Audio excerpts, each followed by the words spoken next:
Now I'm off the pace. There we go.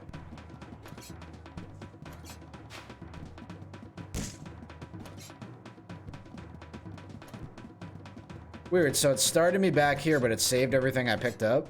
That's interesting.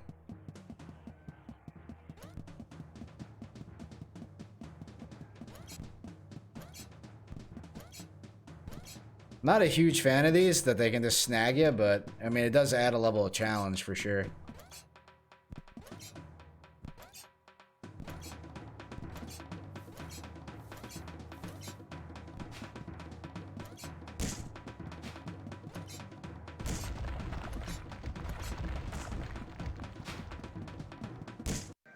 Nice, made it. Sweet.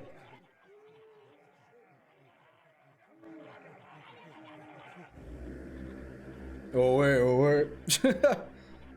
Or more like, oh.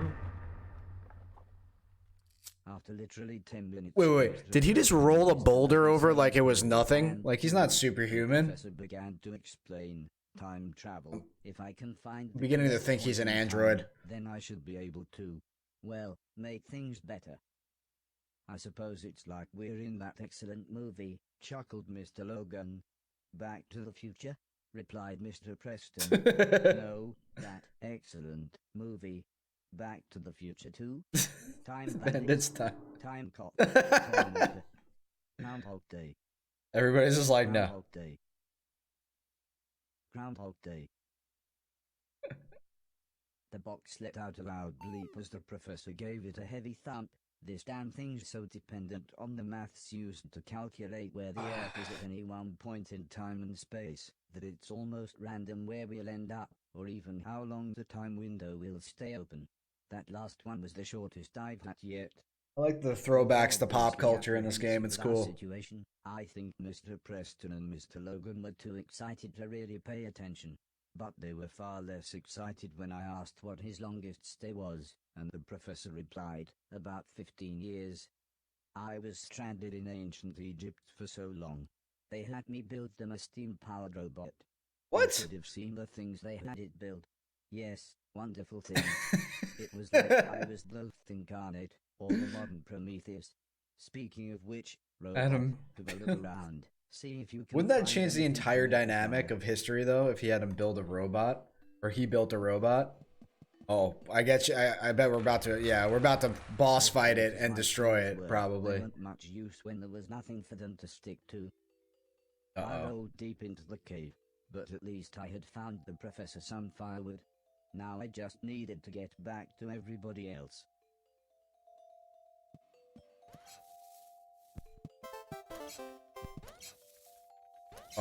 Oh, I can stick. I thought he said he can't stick.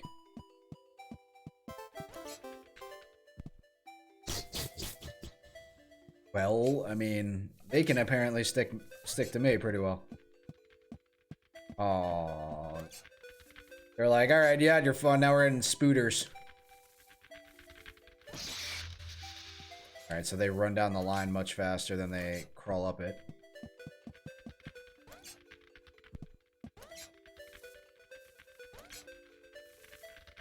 It may seem ridiculous, but I really did fall this far into the cave. Not ridiculous. Makes it fun. Whoa, boulder.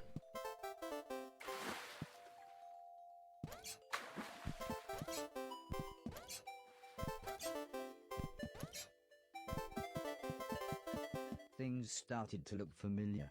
Uh-oh. I was pretty sure I was nearly back where I had originally fallen.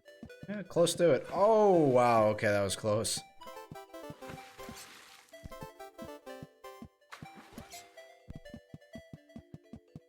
Oh, there they are. Everybody warmed Nice. themselves by the fire. In the orangey glow, the cave even looked a little homely. Mr. Logan was much more comfortable now that he could see his surroundings, but Mr. Preston kept saying, "We're in bloody dinosaur times." The professor laughed. He pointed out that there was 65 million years between dinosaurs and the emergence of man. But that just made Mr. Preston panic about possible dinosaur ghosts. I got the feeling Dinosaur Mr. Logan ghosts. had heard this kind of talk before, as he sighed when he said, "Oh, I suppose you believe in ghosts as well now, do you?" "Well, yeah, said Mr. Preston. Barry's missus says this bloke who works with her uncle reckons his brother saw one. Fact. And with that, he began to tell the most amazing story I had ever heard. He explained how there was a man traveling through the Black Wall Tunnel who saw a young motorcyclist stood by a smashed-up motorbike. The man stopped, so the motorcyclist told him an address, but when he got in the back of the car, he fell silent, clearly in shock. "This isn't a ghost story," interrupted Mr. Logan. "This is called giving someone a lift."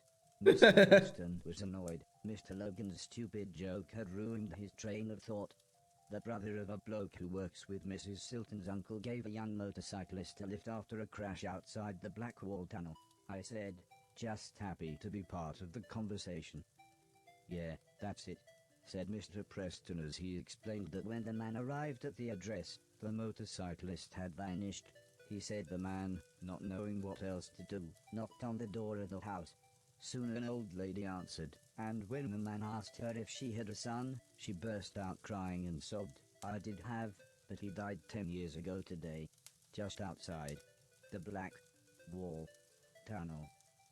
I couldn't believe Trying to my tell audience scary said stories. this was concrete proof of the afterlife. I mean, Mr. Logan did point out that the story was from a children's TV show called Grange Hill, but you can't argue with the facts. Soon, the professor had finished inputting whatever data his box needed. "Robot," he said, "we need to be outside for my computations to be truly accurate. Find us an exit from this." Oh, so he needs a signal. gallery." The cave. Find us a way out. Oh, so now I gotta help them.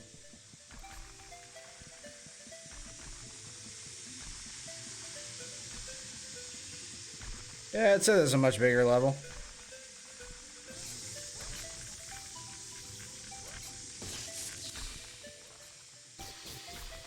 Alright, stop eating me.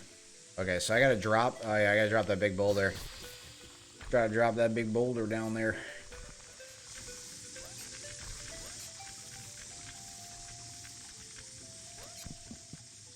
Damn it. Those things are gonna get annoying. I know it.